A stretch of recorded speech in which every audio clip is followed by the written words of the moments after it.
les mammifères marins de Méditerranée, symbole d'une biodiversité souvent méconnue et pourtant tellement variée.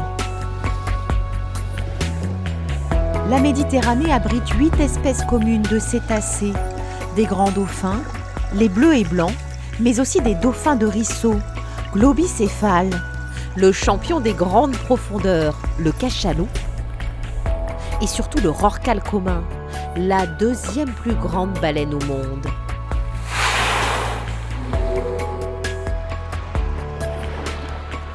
Étonnants animaux marins, tellement fascinants pour le grand public qu'aujourd'hui, de plus en plus, ils souhaitent les découvrir, les rencontrer surtout dans leur milieu naturel. Le whale watching est une activité en plein essor depuis les 20 dernières années, suivant les exemples à l'international. Car le whale watching est la première activité écotouristique au monde. En Méditerranée, les opérateurs doivent respecter un code de bonne conduite pour prouver qu'ils travaillent dans une démarche respectueuse des cétacés. Il y a à peu près moins d'une quarantaine d'opérateurs qui pratiquent le whale watching et environ la moitié, 16-17 selon les années, sont engagés dans la démarche High Quality Whale Watching. On les trouve beaucoup dans le territoire de Pélagos, c'est-à-dire dans les Alpes-Maritimes, le Var, un petit peu en Corse. Mais de plus en plus, il y a des opérateurs qui pratiquent en dehors de Pélagos. Le sanctuaire Pélagos, une zone protégée pour les cétacés entre la France, l'Italie et Monaco.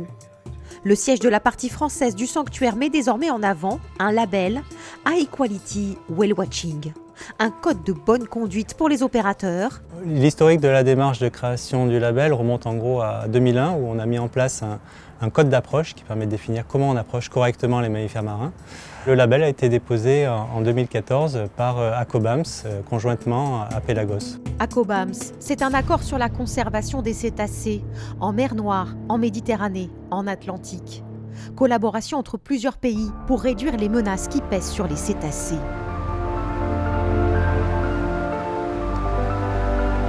Aujourd'hui, de plus en plus d'opérateurs appliquent un code de bonne conduite qui les oblige à respecter les règles durant les approches d'animaux.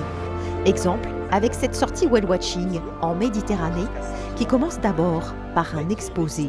Si jamais on croise des cachalots, il y a plus de chances que ça soit sur le talus qu'ailleurs, puisque c'est sur le talus qu'on va trouver également les calamars. L'opérateur doit bien connaître les animaux marins pour anticiper leur comportement, mais aussi sensibiliser le grand public. On va donc partir essayer de trouver des cétacés. Je vous dis essayer parce qu'on travaille avec des animaux sauvages dans leur environnement naturel et qu'on ne contrôle pas tout. Puis, après la navigation vient le moment des rencontres. T'as du dauphin là-bas. Là aussi, les règles sont très strictes. On vient de repérer un groupe de dauphins bleus et blancs et on va prendre la même route qu'eux, suivre le même cap qu'eux et on va étalonner notre vitesse sur la vitesse du plus lent. Voilà, de manière à se positionner comme il faut, toujours sur le côté, jamais ni par devant ni par derrière.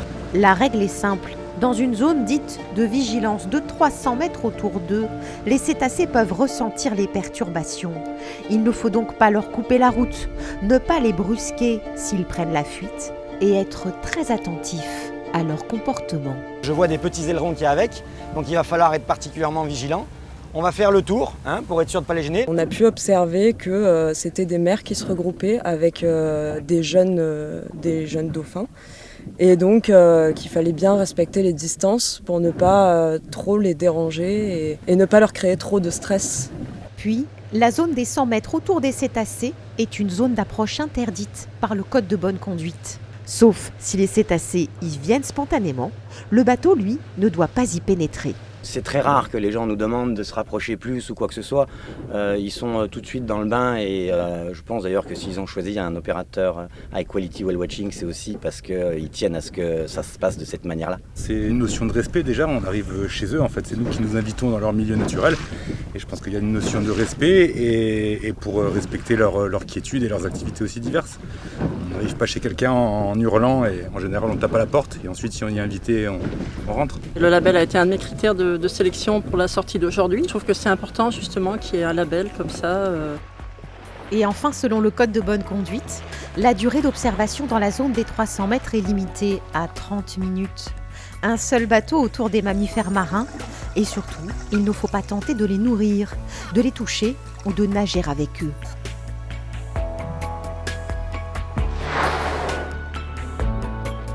L'observation des cétacés peut, si elle est mal pratiquée, être une source de dérangement. Respectons alors leur tranquillité, que l'on soit plaisancier, pêcheur, opérateur de whale watching ou autre usager du domaine marin.